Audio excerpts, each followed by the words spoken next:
दोस्तों देखिए कैसे आकांक्षा दुबे के मकान में समर सिंह के फैंस ने कैसे आग लगा दिया है कि धमक धमक के पूरा उनका घर ही जल चुका है।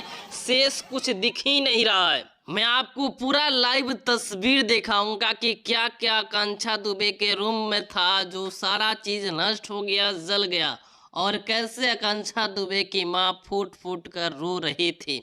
मगर उससे पहले आप इस मामला के बारे में थोड़ा सा समझ लीजिए। दोस्तों आकांक्षा दुबे के मां ने बताई थी कि इसका आकांक्षा दुबे के मुख्य दोषी समर सिंह और संजय सिंह हैं, जिसके बाद सबसे पहले समर सिंह गिरफ्तार हुआ, उसके बाद संजय सिंह को भी कल गिरफ्तार कर लिया गया है और लगातार उनसे पूछताछ हो रहा है। जिसके बाद समर सिंह के फैंस ने क्या किया यहाँ पे आपको बताने की ज़रूरत नहीं है। कहीं ना कहीं ये काम किया है, जो भी किया है वो गलत है, ऐसा नहीं करना चाहिए था और कोई डर के मारे उस मकान को बुझाने भी नहीं जा रहे थे।